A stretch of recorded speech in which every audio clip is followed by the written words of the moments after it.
नमस्कार दोस्तों, कैसे हैं आप सभी लोग। ड्रीम 11 फैंटेसी यूट्यूब चैनल में आप सभी लोगों का स्वागत है।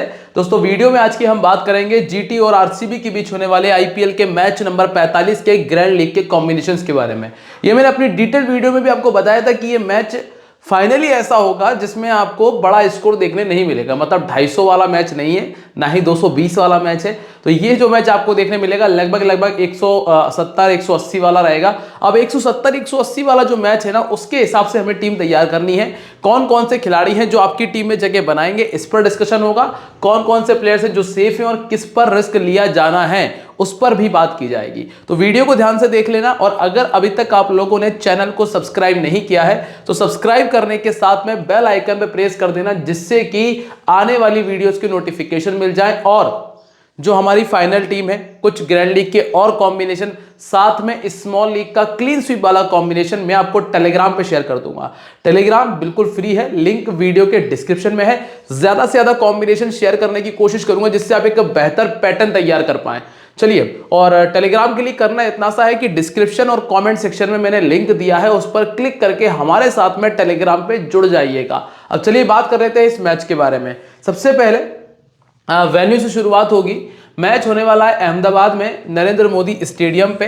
डायमेंशंस लगभग 70 मीटर की बाउंड्री है और 68 और 65 मीटर की बाउंड्री लेग और ऑफ में आपको देखने मिलती है। इस मैदान पर अभी तक अगर हम स्कोर्स की बात करें तो यहाँ पे ये एक लो स्कोरिंग मैच ऑलरेडी हम देख चुके हैं। एक 199 वाला मैच हो चुका है, 168 वाला हो चुका है और 162 वाला हो चुका है। तो इस मैदान पे बहुत बड़े स्कोर अभी तक नहीं बने हैं। मतलब 220 225 वाले स्कोर नहीं देखे।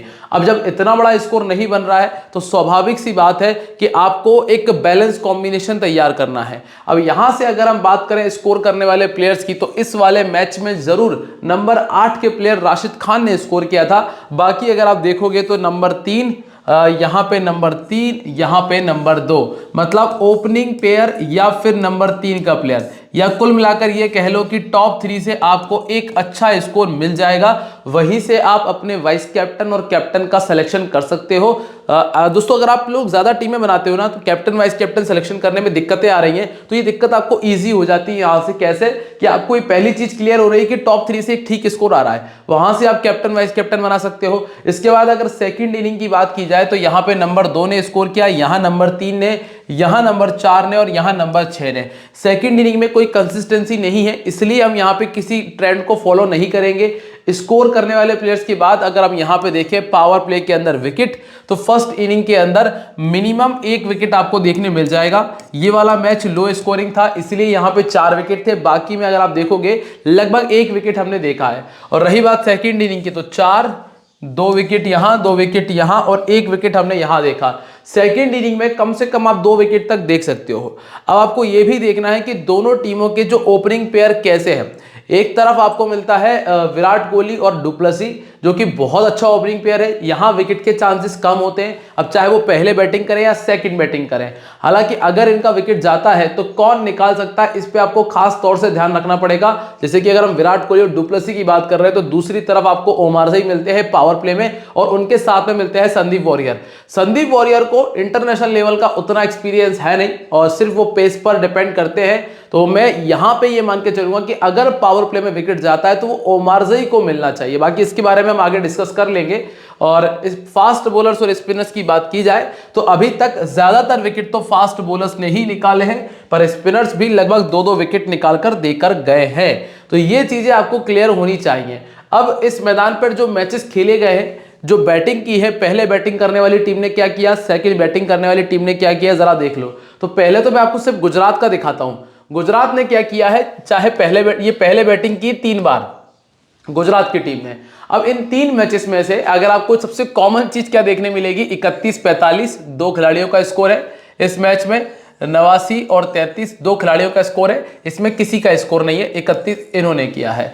तो गुजरात ने जब इस मैदान पर पहले बैटिंग की है तब हमें खास तौर से ये चीज देखने मिली है कि टोटल मिलाकर 2 खिलाड़ियों ने, सिर्फ 2 खिलाड़ियों ने स्कोर करके दिया है। हालांकि यहां पे ये कह सकता हूं कि रनआउट हो गए थे, साई सुदर्शन रनआउट हुए थे इस मैच के अंदर, नहीं तो नॉर्मली वो कर जाते हैं 25-30 रन। तो अब आपको क्या देखने मिल रहा है कि जब गुजरात पहले बैटिंग कर रही है तो उसके सिर्फ 2 खिलाड़ी बैटिंग के लायक हैं। अब सामने वाली टीम की गेंदबाजी भी कमजोर है। देखा जाए तो उसकी गेंदबाजी अगर अच्छी होती तो हम ये कह लेते कि हाँ एक बार फिर से आपको 2 ही प्लेयर स्कोर करके देंगे, लेकिन अगर सामने वाली टीम की गेंदबाजी कमजोर है तो मैं यहाँ 2 से ज़्यादा 3 कर सकता हूँ। अगर आप ये 3 नहीं कर रहे हो, आप 2 ही मान के चल रहे हो, तो फिर आप आरसीबी की गेंदबाजी चाहे कितनी भी गंदी रही हो, लेकिन उसके बावजूद भी आप उस पर थोड़ा सा फोकस कर लेना। अब यहाँ अगर हम बात करते हैं दूसरे इनिंग की, तो दूसरे इनिंग में 25, 36, 45, 44 और 14 का स्कोर हमने देखा है। तो सेकंड इनिंग में जीटी की टीम ने बढ़िया बैटिंग की है। अब अगर सभी टीमों को लगातार देखा जाए तो फर्स्ट इनिंग में यहां पे हमने क्या बात की कि 2 खिलाड़ियों ने स्कोर किया जो 2 नंबर और 3 नंबर पे बैटिंग कर रहे थे। यहां पे एसआरएच की तरफ से ये दोनों फ्लॉप रहे थे। 29 का स्कोर किया था इन्होंने, जो कि अभिषेक शर्मा थे। फिर यहां जीटी की तरफ से हमें एक और ओपनर ने स्कोर करके दिया, एक मिडिल ऑर्डर ने स्कोर करके दिया, तो ये सारे फ्लॉप थे। फिर सेकंड इनिंग की अगर बात कर रहे हैं, ज्यादातर मैचेस हमने क्या देखा है कि सेकंड बैटिंग करने वाली टीम जीत रही है। तो आप क्या देखेंगे, 43 आ गया ओपन से, फिर नंबर 4 से भी स्कोर आ गया, इसके नीचे जरूरत नहीं लगी।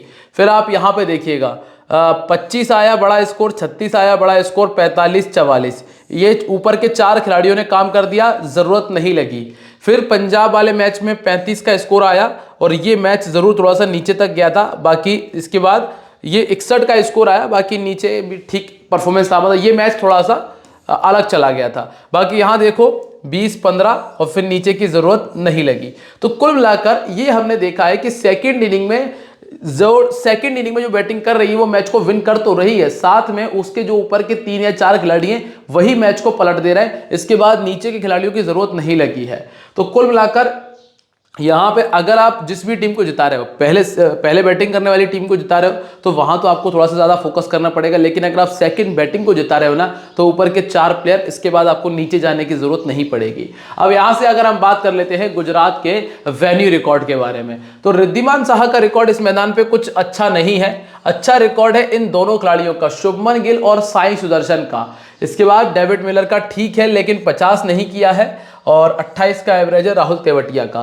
गेंदबाजी में 17 विकेट है राशिद खान के पास में, ओमारजई के पास में 4 विकेट है, साई किशोर के पास में 3 है, नूर अहमद के पास में 10 विकेट है और शर्मा जी के पास में 26 विकेट है। फिर आती है जो दूसरी टीम है रॉयल चैलेंजर्स बेंगलुरु। विराट कोहली का रिकॉर्ड और डुप्लेसी दोनों का रिकॉर्ड इस मैदान पे इतना कुछ अच्छा नहीं है।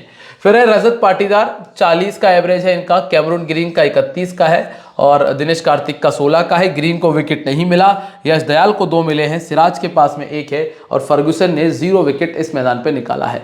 अब अगर हम पावर प्ले के विकेट्स की चर्चा कर रहे थे, तो सबसे पहले आरसीबी के बारे में बात करें। पिछले 2 मैचेस में आरसीबी ने पावर प्ले के अंदर विकेट निकाले हैं, ये बड़ी कमाल की बात है। और मैंने अपनी इस वीडियो में बताया था, जब हम ये वाली वीडियो बना रहे थे तब हमने एक बात की थी कि आरसीबी की टीम जो पावर प्ले के बल्लेबाज हैं उनके लिए बकायदा स्ट्रेटेजी बनाकर आई है, बकायदा स्ट्रेटेजी बनाकर आई थी इस केकेआर वाले मैच में भी और एसआरएच वाले मैच में भी। तो यहां पर भी शुभमन गिल के लिए भी मुश्किलें रहेंगी, साथ में रिद्धिमान साहा के लिए भी। तो कुल मिलाकर अगर विकेट आता है तो यहां पे जो विकेट निकाला था, 1 विकेट मिला था अपने यश दयाल को, 1 मिले विल जैक को 1 विकेट मिला हमने देखा था, और इसके अलावा स्वप्निल सिंह को 2 विकेट मिल गए थे। स्वप्निल सिंह को हालांकि विकेट मिलने नहीं चाहिए थे, उनकी गेंदें गंदी थी, लेकिन हाँ उनको विकेट मिला। बाकी अगर आप मेनली विकेट मान के चल रहे हैं तो यश दयाल के पास में आ जाना चाहिए पावर प्ले का विकेट। किसके पास में? यश दयाल के पास में, क्योंकि यश दयाल पहले भी ऐसा कर चुके हैं 3 बार टोटल। इसके बाद अगर हम जीटी की तरफ देखें, जीटी की गेंदबाजी बहुत हद तक अच्छी रही है। इन्होंने 2-2 विकेट और 3-3 विकेट तक पावर प्ले के अंदर निकाले हुए हैं। ज्यादातर मैचेस में विकेट निकालने वाले गेंदबाजों की अगर हम बात करें तो पिछले 2 मैचेस में संदीप वॉरियर ने अच्छी गेंदबाजी की है, उसके पहले उमेश यादव कर रहे थे लगातार अच्छी गेंदबाजी, फिर एक बार मोहित शर्मा ने विकेट निकाला और 2 बार अजमतुल्ला ओमारजई विकेट निकाल चुके हैं। हालांकि दोस्तों यहां पर मैं एक चीज मान के चल रहा हूं, जो मैंने अभी आपको बताया भी था कि संदीप वॉरियर के पास में उतना एक्सपीरियंस नहीं है। अगर पावर प्ले में विकेट जाता है जो विराट कोहली या डुप्लेसी में से, तो वो ओमारजई की तरफ से आना चाहिए या फिर किसी स्पिनर की तरफ से आना चाहिए। तो कुल मिलाकर अगर मैं पावर प्ले में विकेट एक्सपेक्ट कर रहा हूं, डुप्लेसी को आउट करवा रहा हूं या फिर मैं आउट करवा रहा हूं विराट कोहली को, तो मैं ओमारजई पे थोड़ा सा फोकस करूंगा, या फिर अगर साई किशोर का इस्तेमाल पावर प्ले में हो जाए, या इसके अलावा राशिद खान। तो कुल मिलाकर इस मैच में संदीप वॉरियर का काम थोड़ा सा मुश्किलों भरा होने वाला है। अब अगर हम ये देखें कि जब ये दोनों टीमें बैटिंग करने आती हैं तो किन गेंदबाजों को ज्यादा विकेट देती है, जिससे हम उस गेंदबाज का चयन कर सकें। यहां देखो तो चाइना मैन को विकेट नहीं दिया आरसीबी ने, लगभग 7 विकेट इनके हर मैच में गिर जाते हैं। आर साई किशोर ऑर्थोडॉक्स गेंदबाजी करते हैं और वो दोस्तों यहां पे आपको देखने मिलेंगे कि लगभग यहां चांस ज्यादा नहीं है। R Sai Kishore total 3 wicket मिले और वो हरप्रीत बरार को ही मिले। 14 विकेट दिए हैं इन्होंने लेफ्ट आर्म मीडियम को, लेकिन अगर आप देखने निकलोगे गुजरात के पास में तो लेफ्ट आर्म मीडियम नहीं है। फिर आपको यहाँ पे राइट आर्म फास्ट और राइट आर्म मीडियम को मिला के टोटल 32 विकेट ये दे चुके हैं। संदीप वॉरियर, मोहित शर्मा और अजमतुल्ला ओमारजई। मोहित शर्मा चूंकि डेथ ओवर में गेंदबाजी करते हैं, डेथ ओवर स्पेशलिस्ट है, तो इनको डेथ ओवर में विकेट मिल सकता है। ओमारजई के पास में पावर प्ले है और संदीप वॉरियर के पास में भी सिर्फ पावर प्ले है। तो कुल मिला के यहां पे ये स्थिति आपको देखने मिलेगी कि कोई एक गेंदबाज 3 विकेट मारेगा, चाहे वॉरियर मार दे, वॉरियर की चांस बहुत कम है। तो अब चांस बच रहा है शर्मा जी के पास और ओमारजई के पास, या तो इन दोनों को 2-2 विकेट मिल जाए या फिर किसी एक को 1 विकेट मिल जाए, किसी एक को 3 विकेट मिल जाए, ऐसी स्थिति आप देख सकते हो। तो यहां थोड़ा सा रिस्क उठा लेना, शर्मा जी को भी वाइस कैप्टन बना के देख लेना और ओमारजई को भी वाइस कैप्टन बनाकर देख लेना। इन दोनों को वाइस कैप्टन ट्राई कर लेना अपनी ग्रैंड लीग की टीम में। और बाकी पीछे की कहानी थोड़ी सी कुछ 50-50 वाली है। राशिद खान का वैसे भी इस साल इतना अच्छा जा नहीं रहा है और लेग ब्रेक को इन्होंने सिर्फ 7 विकेट दिए 9 मैचेस में, मतलब 2 मैच में 1 विकेट दे रहा है बामुश्किल। तो यहां 1 विकेट है राशिद खान का और सबसे ज्यादा विकेट इन तीनों में से ही किसी एक के खाते में गिरेंगे। तो अगर कैप्टन वाइस कैप्टन को बनाना है गेंदबाजों में तो मोहित शर्मा और ओमारजई में से ट्राई कर लेना। अब गुजरात की अगर बात करें तो गुजरात ज्यादा विकेट नहीं फेंक रही है ज्यादातर मैचेस में। यहां देखें तो यश दयाल जो कि लेफ्ट आर्म मीडियम है, 5 विकेट दिए हैं इन्होंने लेफ्ट आर्म मीडियम को और मतलब 1 विकेट का चांस हाईएस्ट मान सकता हूं मैं। ऑर्थोडॉक्स को इन्होंने दिए हैं 7 विकेट, स्वप्निल सिंह हैं, लेकिन दोस्तों मैं इनकी अभी बॉलिंग क्वालिटी पे उतना विश्वास नहीं कर रहा हूं। हाँ, लेकिन अब लास्ट में जो विकेट लिया है तो 1 विकेट इनका भी मान लो। और इसके बाद लॉकी फर्गसन 9 इनिंग में 9 विकेट ये दे चुके हैं और 27 विकेट दिए हैं राइट आर्म मीडियम को। तो लॉकी फर्गसन और सिराज इन दोनों को मिला के टोटल 4 विकेट आने चाहिए। इन दोनों को मिला के टोटल 4 विकेट आने चाहिए। ना ही तो सिराज का फॉर्म है और ना ही लॉकी फर्गसन का फॉर्म है। वैसे मौके हैं इनके पास में 4 विकेट निकालने के, लेकिन यहां पे भी जब इनका फॉर्म ही नहीं है तो फिर मैं कैसे कह दूं कि 4 विकेट ही निकालेंगे। और विल जैक और कर्ण शर्मा इनके पास में 1-1 विकेट का मौका है। तो सबसे बढ़िया चांस अगर किसी के पास है तो वो इन दोनों के पास में है और यहां से इन दोनों के पास में है। तो मोहित शर्मा, ओमारजई, लॉकी फर्गसन और सिराज अगर इन्होंने थोड़ी सी भी अच्छी गेंदबाजी कर ली तो यहां से भी 4 विकेट आ सकते हैं, यहां से भी 4 विकेट आ सकते हैं। बस थोड़ी सी अच्छी गेंदबाजी करने की जरूरत है। वैसे आरसीबी की गेंदबाजी इतनी गंदी चल रही कि सामने वाली टीम के बमुश्किल 3 या 4 विकेट गिरा पाते हैं। अब अगर हम बात करें कि कौन सा खिलाड़ी कितनी बार ड्रीम टीम में शामिल हो चुका है, तो सबसे पहले अगर आप देखेंगे जीटी की तरफ तो रिद्धिमान शाह आ चुके हैं 4 बार और शुभमन गिल भी लगभग रिद्धिमान शाह के ही बराबर काम कर रहे हैं, ये भी 4 बार ही ड्रीम टीम में आ पाए हैं। इसके बाद साई सुदर्शन 9 में से 8 मैचेस में आ चुके हैं। राहुल तेवतिया तक 4 बार आ चुके हैं, पर राहुल तेवतिया ज्यादातर मैचेस में अगर देखें तो यहां पे सेकंड बैटिंग करते हुए, पहले बैटिंग करते हुए, पहले बैटिंग करते हुए। इसके बाद ओमारजई सिर्फ 1 बार, वो भी पहले मैच में जब 2 विकेट निकाले थे। इसके बाद शाहरुख खान 1 बार भी नहीं आ पाए। डेविड मिलर 3 बार आ चुके हैं और लगभग 6 मैच इन्होंने खेले हैं। राशिद खान 6 बार आ चुके हैं। इसके अलावा नूर अहमद 4 बार, मोहित शर्मा 3 बार, 2 बार आ चुके हैं उमेश यादव, 1 बार आर साई किशोर और 2 बार संदीप वॉरियर आ चुके हैं। तो कुछ इस तरीके की कहानी हमें देखने मिली है। जो मेन इंपॉर्टेंट प्लेयर्स निकल कर आते हैं उसमें सबसे बढ़िया प्लेयर है एक साई सुदर्शन। फिर इन दोनों में से किसी एक को पिक कर लो और ये तो फर्स्ट बैटिंग के लिए ठीक है, बाकी मिलर को इस्तेमाल कर सकते हैं। राशिद खान आपको जगह बनाकर दे रहे हैं, बॉलिंग से ना सही तो बैटिंग से आते हैं और मोहित शर्मा सिर्फ 3 बार आ पाए हैं। तो कुल मिला के इनकी गेंदबाजी भी ऐसी कुछ कमाल नहीं कर रही है। तो देखा जाए तो दोनों टीमों के बल्लेबाजों को भरा जा सकता है। अब आरसीबी की चर्चा कर ली जाए तो आरसीबी की तरफ से विराट कोहली है इंपॉर्टेंट, फिर du Plessis, Rajat Patidar, Cameron Green, इन 3 में से किसी 2 को पिक कर लेना। डुप्लेसी, ग्रीन और पाटीदार में से किसी 2 को पिक कर लेना, क्योंकि अगर आप यहां पे देखने निकलोगे ना तो क्या देखने मिलेगा, डुप्लेसी और ग्रीन ये दोनों आए जब विराट कोहली और पाटीदार नहीं आए। विराट कोहली आए, यहाँ पे ये तीनों नहीं थे। यहाँ पे देखोगे तो ग्रीन अकेले आए, फिर ये तीनों ये नहीं आ पाए। इसके बाद विराट कोहली आए तो फिर साथ में सिर्फ डुप्लेसी थे। तो कुल मिलाकर स्थिति कुछ इस तरह की रही कि 4 में से 2 खिलाड़ी मिनिमम और मैक्सिमम 3 खिलाड़ी ही ड्रीम टीम में शामिल हो पाए। और वैसे देखा जाए तो हाईएस्ट 2 ही खिलाड़ी हैं, ये भी सिर्फ पिछले ही मैच की बात है, बाकी इसके पहले सिर्फ 2 ही खिलाड़ी ड्रीम टीम में शामिल हो सके हैं। और विल जैक की अगर बात करें तो इन्होंने 2 बार ड्रीम टीम में जगह बनाई है। दिनेश कार्तिक बड़ा कमाल कर रहे हैं, अब चाहे जो कह लो, लेकिन 6 बार ड्रीम टीम में आ चुके हैं, जैसे भी आए हों लेकिन 6 बार आ चुके हैं। और गेंदबाजी तो इनकी इतनी गंदी है कि 9 मैच खेलकर टोटल मिला के ये खिलाड़ी 3, 2, 5, 6, 7, 8, अगर हम इन सभी के टोटल मिला लेना तो टोटल मिला के भी सारे खिलाड़ी 8 बार ड्रीम टीम में आ पाए और मैच खेल लिए हैं 9। ये स्थिति चल रही है कि गेंदबाजी की 9 मैचेस में टोटल मिलाकर 8 बार ग्रैंड लीग में शामिल हो पाए। अब सबसे इंपॉर्टेंट सेक्शन है कि कैप्टन किसे बनाया जाए। सबसे पहला जो नाम है वो है शुभमन गिल का, सिर्फ ग्राउंड रिकॉर्ड की वजह से, क्योंकि गुजरात में आकर इनका बल्ला अलग ही लेवल का चलता है, तो शुभमन गिल पहली चॉइस है। फिर अगर आप यहां से आगे बढ़ोगे तो इस मैच में ओमारजई आपके लिए वाइस कैप्टनसी की चॉइस बनकर आएंगे, बहुत बढ़िया चॉइस बनेंगे। गेंदबाजी में एकमात्र मोहित शर्मा को ट्राई कर सकते हैं जो कि आपके वाइस कैप्टन का काम कर सकते हैं। तो इस टीम की तरफ से आपके पास कितने ऑप्शन हैं? मोहित, ओमारजई और शुभमन गिल। ज्यादा कुछ रिस्क वगैरह लेना है, मतलब थोड़ा सा और बेहतर करना चाहते हो तो साई सुदर्शन को भी ट्राई कर सकते हो, पर अभी के लिए 3 ऑप्शन सबसे बेस्ट रहेंगे। इसके बाद में अगर हम आरसीबी की तरफ देखें तो आरसीबी के पास में ये जो 3 प्लेयर हैं, ये तीनों कैप्टन वाइस कैप्टनसी की दौड़ में रहते हैं ज़्यादातर मैचेस में, तो इन तीनों पे फोकस कर लेना।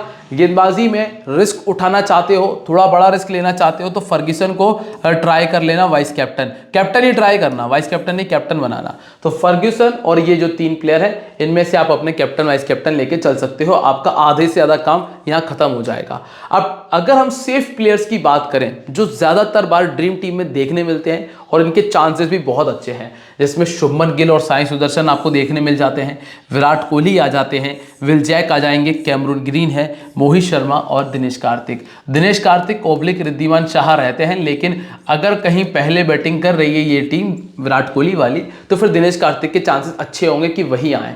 अब वैसे तो हमने एक और चीज़ ये देखी है कि जो ये 3-4 प्लेयर हैं, विराट कोहली, ग्रीन और रजत पाटीदार प्लस और अपना फैफ डुप्लेसी, इनमें से 2 ही खिलाड़ी ड्रीम टीम में शामिल हो पाए एक साथ में।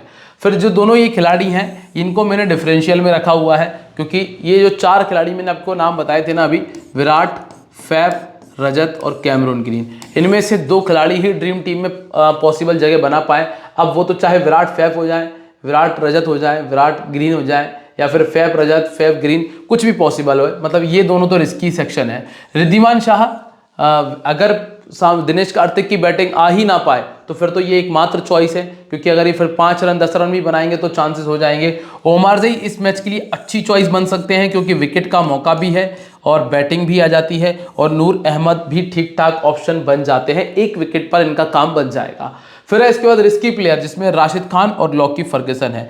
ना ही राशिद खान का फॉर्म चल रहा है ना ही फर्ग्यूसन का चल रहा है, लेकिन ये 2 खिलाड़ी ऐसे हैं जो कमाल कर सकते हैं। अब कुछ कॉम्बिनेशन अगर हम देखें, रिद्धिमान शाह है कप्तान, हमने गिल को बना रखा है, सुदर्शन हमारी टीम में है, रजत और डुप्लेसी है, विराट कोहली को इस टीम में नहीं रखा है, Will Jacks vice captain, Mohit Sharma, Rashid Khan, R Sai Kishore और लॉकी फर्ग्यूसन को है। अगर विराट कोहली आउट होते हैं तो मैं आर साई किशोर की दावेदारी मान के चल रहा हूं, सिर्फ इस वजह से अगर इनको पावर प्ले में गेंदबाजी मिले तो, पहली चीज।